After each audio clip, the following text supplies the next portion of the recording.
his wife or wives and their relationship and influence on him. Yes, and they're both significant, and he loved them both, and they both died tragically. And the deaths of both of them devastated him. When he accepted the appointment, now he went back, going back to the earlier part of our discussion, when he went to Europe on the first trip, he came back, he taught for 7 years, and when he was on the Bowdoin campus, he married a young woman from Portland, Mary Storer Potter, who was the daughter of a probate judge. Their families knew each other. And he was deliriously happy. They were a wonderful couple. She was a fragile young woman. She was very happy being the wife of a Bowdoin professor, but his ambitions were boundless. He came back from Europe. He had actually moved amongst the diplomatic community in Spain.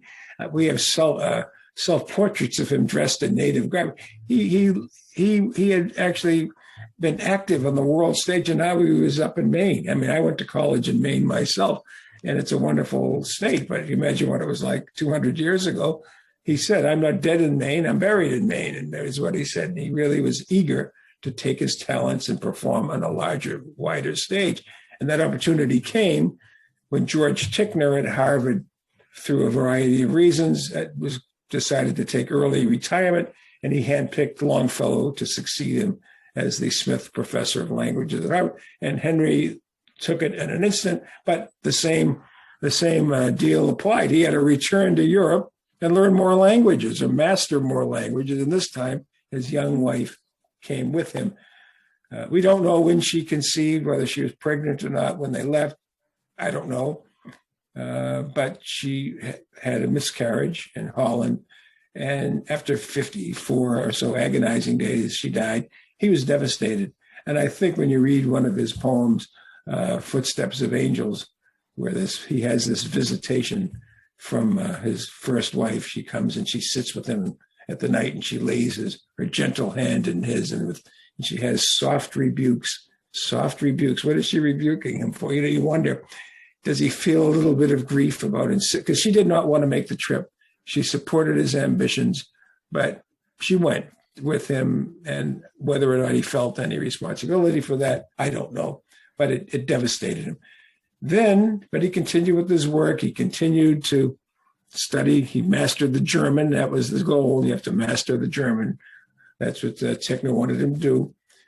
And he decides he spends the winter in Heidelberg, and then he goes on an overland trip. And in Switzerland, lo and behold, he meets a group of Americans, very wealthy Americans, the Appleton family from Beacon Hill.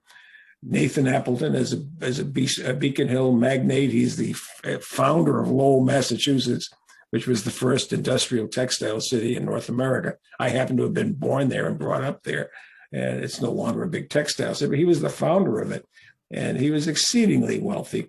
And through a variety, they were grieving. They had consumption, of course, afflicted everyone in the 19th century. He had lost his wife. They had lost a brother. And he had two young daughters. He decided to bring them on a grand tour of Europe, and they met in Switzerland. And what happened, what ensued, was a 7-year courtship. When Henry met her, she was exquisitely tutored by private tutors. These, we're talking about the 1820s, 1830s now.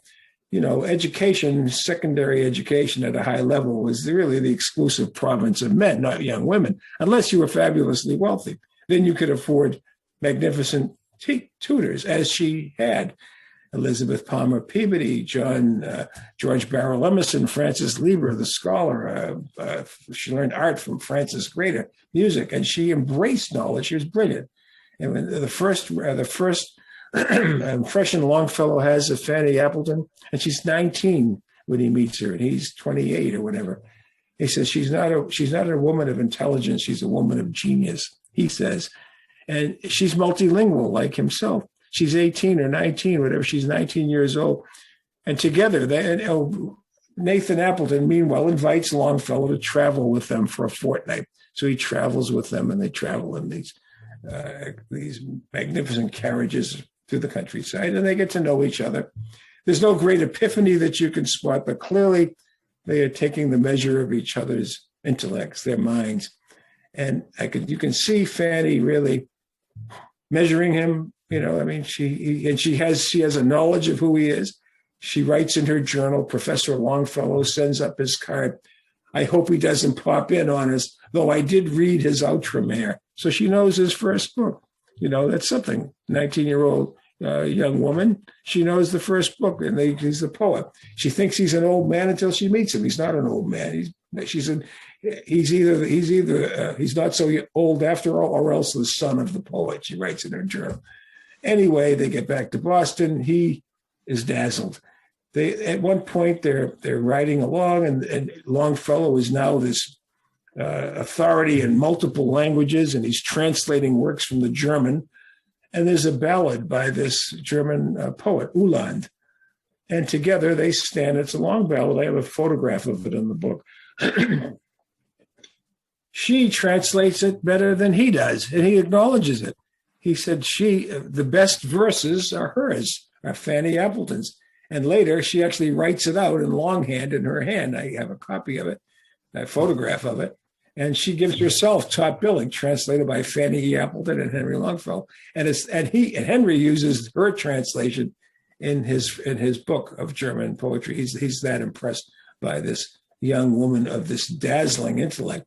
People have said, he sought her out because of her position and her, I'm sure that factored into it at some remove, but everyone agrees what he really valued above everything else was intellect.